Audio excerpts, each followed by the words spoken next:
Hey, what's going on, everybody? Welcome back and happy Sunday. Hope we all had a wonderful week, and it was a bit of a roller coaster of a week. Started out really cold for a lot of folks, and now this morning waking up, some folks are in the 60s in the morning, and it's December, 3rd now, I think? Yeah, so pretty crazy week for a lot of folks, and if you're not a fan of kind of the crazy roller coaster swings, well, hate to be the person to bring you the bad news, but next week looks honestly even crazier than this week, and I've really got my eyes on next weekend. There's a shot that we get quite a potent storm. In fact, I would label this probably one of the stronger storms we've seen within at least the past couple months, maybe overall this year. It's really got a lot of signs that it's showing in our models and our guidance that it could be a real doozy for a lot of folks. So definitely make sure you stay around throughout the video as I talk about that and give you our latest information on what kind of travel plans could be impacted, maybe some holiday plans, some parades, some other events you might have planned next weekend. Again, really could be in jeopardy as this next storm system begins to work on through. Now, before we get there, though, we've got to get through what's going on right now, and we are in the beginning stages of a winter storm through sections of the interior Northeast, where some folks could get upwards of a foot of snow over the next 48 hours or so.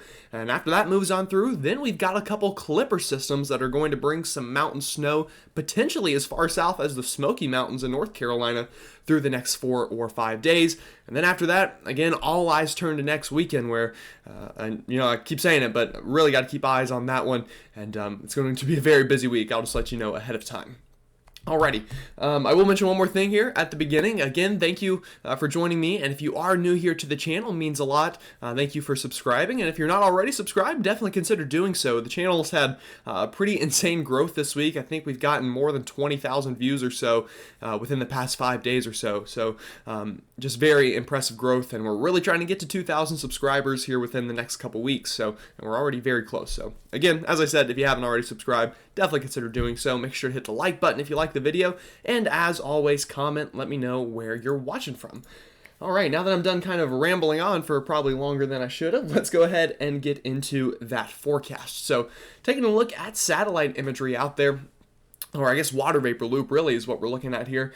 It's a pretty defined flow on your map. You'll notice we've got this stream of clouds coming all the way out of the Pacific Ocean through the Gulf of Mexico and into the eastern United States. Now, that's why you're waking up out there and it feels like you're at the equator, because we're getting our air from the equator right now, as we've got some upper level patterns that are really just helping to bring very strong flow out of that part of the world into the southeastern part of the United States. So if you're not a fan of this kind of warm, muggy weather, especially in December, some good news. We are going to have a shot of cold air here within the next 4 or 5 days, and I'll time that out for you here later on in the video. But for now, we've got a whole stream and plume of moisture combined with some energy at the surface that is going to work together in tandem to bring that pretty significant snowstorm, again, to sections of the interior Northeast over the next 48 hours or so.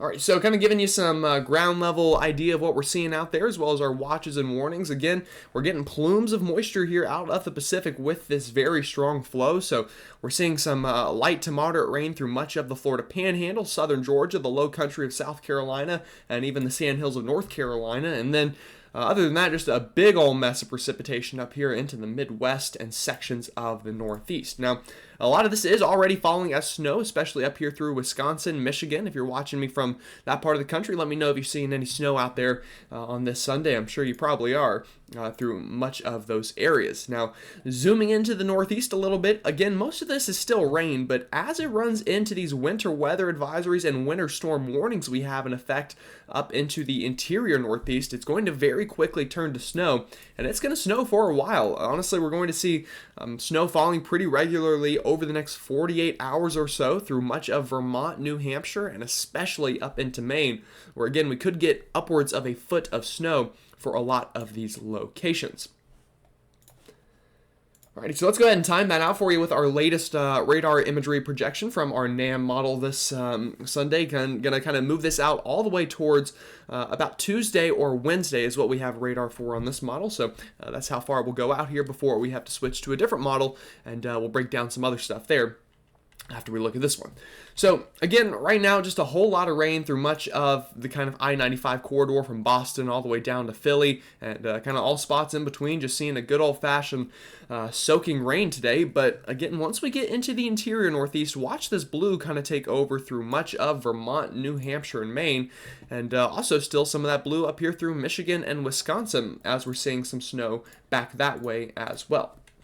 So again, moving this into this afternoon, going into about the time the sun is setting, we're gonna, have that snow continuing to fall where we have those winter weather advisories and warnings up for you folks. Now, some good news I will mention throughout the day: the weather will begin to clear up here through much of the southeast and mid-Atlantic as most of this moisture kind of finally begins to move off into the northeast. Another thing we do need to watch out for today is we do have a marginal risk of severe weather actually here through sections of Ohio and Pennsylvania.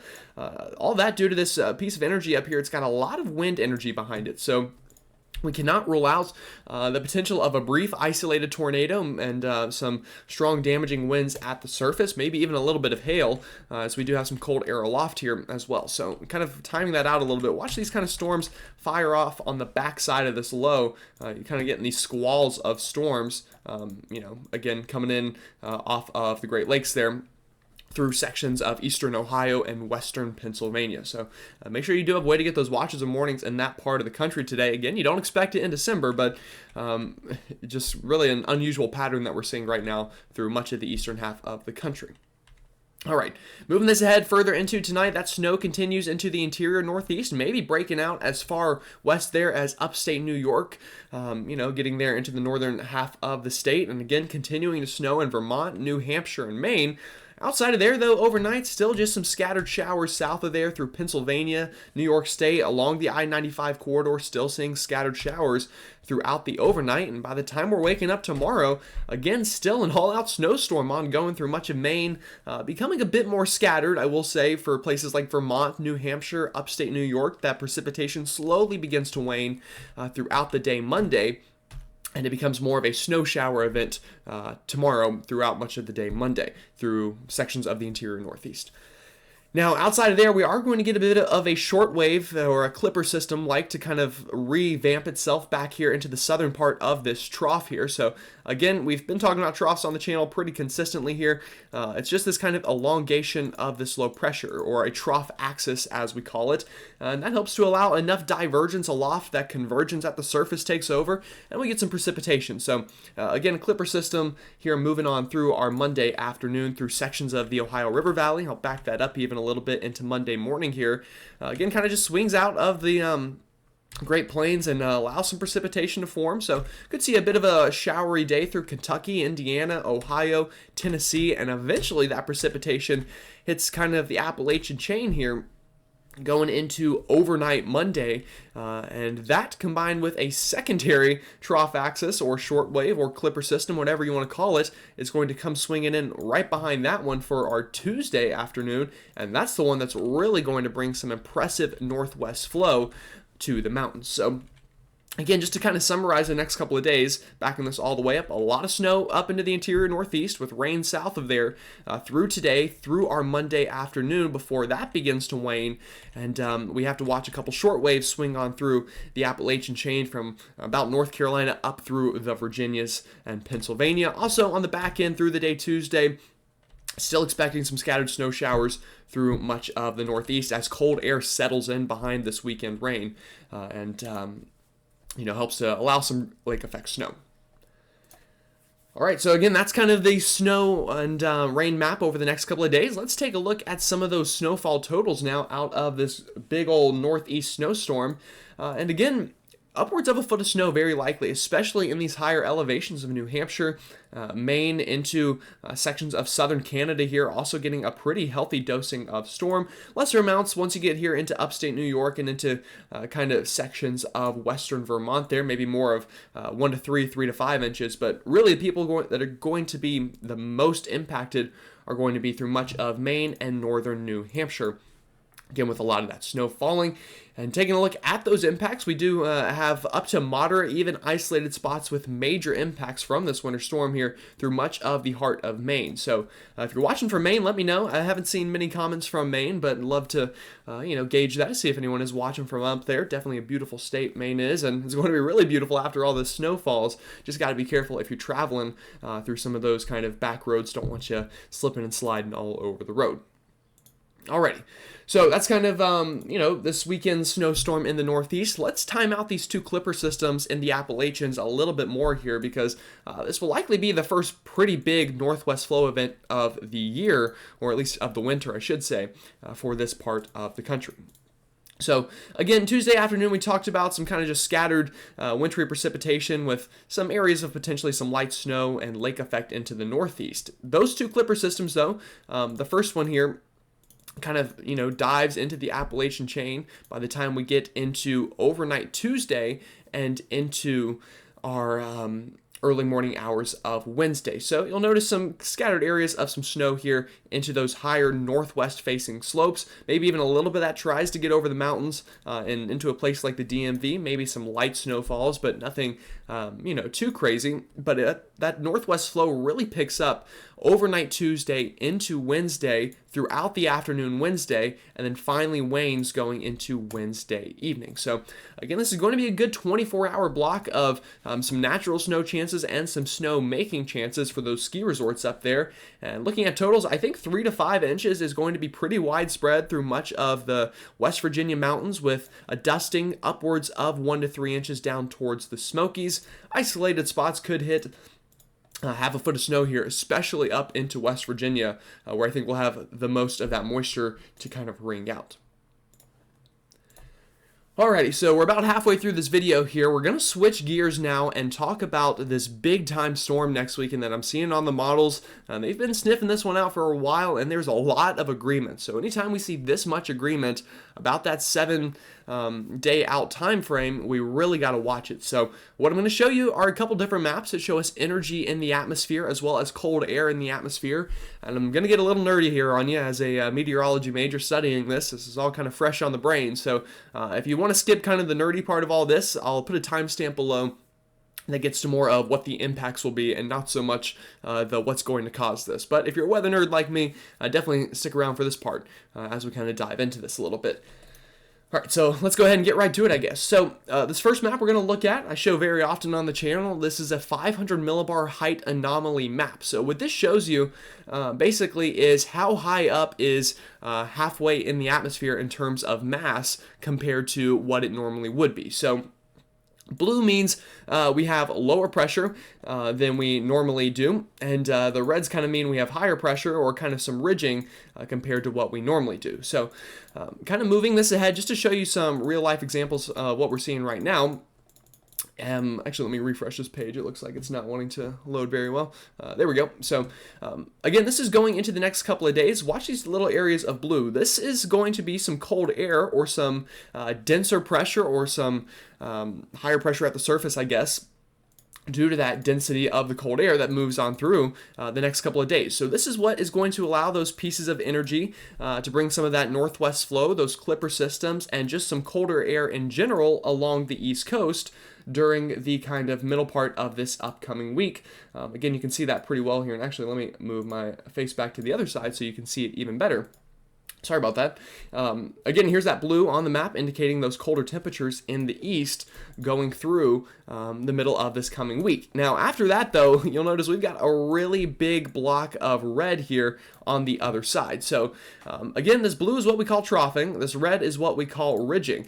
So anytime you see ridging like this, that generally means warmer than average temperatures under that ridge. And anytime you see troughing, that usually means below average temperatures and stormier weather, kind of where that is, and on the divergent side of that trough, which I'll talk about that a little bit more here in a second. So moving this ahead, again, that cold air moves through about the middle of next week through the east. Then we warm up big time again going into next Thursday and Friday. Now, as that's ongoing, I want you to look back out here towards the Pacific Northwest, and you'll notice we have a big trough or this area of blue beginning to work on in, and that eventually works its way down into the southern plains. And then watch what happens here. First of all, it deepens, and what I mean by that is the blues get bluer, and our troughing, or again, this kind of elongation of low pressure that I've been talking about all day here, kind of begins to get even more elongated and more impressive. So as that happens, what we often see is a couple things that happen with these sort of troughs. One, as the wind has to go into this trough, much like a ballerina, whenever they're spinning, they have to tighten up. So we see a lot of convergence of air aloft, and that causes very high pressure at the surface, or clear and usually cold weather. On the opposite side of this trough, what we often see is the wind having to spread out as it's going out, much again like a ballerina does to slow down. They kind of spread their arms out, and that allows for a lot of divergence, or again spreading aloft, and that allows for convergence and cyclogenesis usually at the surface. So we normally see the stormy weather on these sides of the troughs, while we see the kind of nicer weather and generally cooler weather on the other side. So as we move this ahead, you'll see this trough gets very strong, meaning that convergence and that divergence is amplified, and we get even stronger cyclogenesis and divergence on the one side of the trough. So that's something we got to be careful for. Another thing you'll notice here is, backing this up a little bit, this trough is kind of, it goes into this with a positive tilt, meaning it's kind of facing this way. As we move it ahead a little bit in time, it becomes neutrally tilted, or more vertically oriented, and then eventually, as it begins to occlude, it becomes negatively tilted. And anytime we see this negative tilt on a trough, we really get a little concerned, because those generally are very dynamic, powerful storm systems that have very tight pressure gradients between cold air on one side and the warm air on the other, leading to sharp temperature boundaries and therefore very strong winds and very strong lifting in the atmosphere, which could lead to severe weather. It could lead to blizzard conditions. It could lead to very just heavy rain and wind. So a lot of different possibilities with this storm system as it eventually moves up the interior East Coast and into Canada at about 10 days out. So that's kind of what we're dealing with. And just to show you this one more time, that was our European run. Our GFS ensemble run agrees with the European model and shows the exact same thing going into next weekend and early for the week after. So again, already a lot of agreement in our models, and we're still about 7 days away from this thing.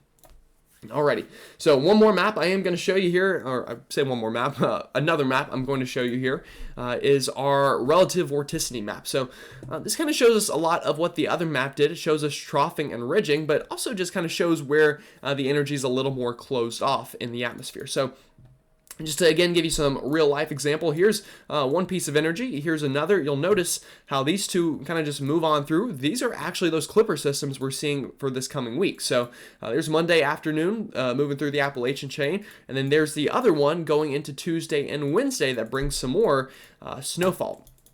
So again, those kind of swing on through. Then again, we get some ridging, or just kind of nicer, warmer weather through about Thursday or Friday of next week, before here comes that secondary trough, and that digs very deeply to the south. So again, this is showing us very strong troughing. Here's that kind of neutral tilt I talked about. And moving it ahead, sure enough, it turns very negative and very strong. So anytime you see a negatively tilted trough like this, with colors this bright kind of in the East Coast, that spells trouble, and we're likely going to get a very strong low pressure where all of this is kind of beginning to tilt, and could bring a whole lot of everything. Some, again, blizzard conditions possible, severe weather very possible, and for some folks, again, just very rainy and windy conditions. So even if you just see the rainy and windy conditions, you still have to worry about power outages. So again, very dynamic system here on the horizon. So that's kind of, the nerdy side behind this. I'll kind of end the timestamp there for all the nerdy information. And now let's kind of talk about just what this means in general for next weekend. What could we see on the ground? Well, again, the system likely moves into the Pacific Northwest as early as this coming Wednesday and Thursday, before it eventually kind of dives back down into the southern Great Plains. So by the time we're hitting next Saturday, again, likely getting low pressure to develop here through Oklahoma and Texas. And with that divergence I talked about earlier, we're going to get some rain to develop in front of this trough. Now, moving this further ahead into time, you'll notice that low pressure begins to strengthen. It strengthens more. It strengthens even more. And by the time we're next Sunday, we're going to have a very dynamic system somewhere in the general ballpark of the the Ohio River Valley, the Midwest, or the Northeast, kind of somewhere in there. And what that's going to bring is likely some very strong storms with severe weather on the southern side, some very rainy, windy conditions kind of on the northern side, and potentially very snowy blizzard conditions, or at least just snowy conditions on the backside. So again, a very dynamic storm that's going to bring a little bit of everything. And the latest European from last night really cranks this son of a gun up, getting those millibars down into the 960s. So that would very easily bring hurricane force winds to somewhere.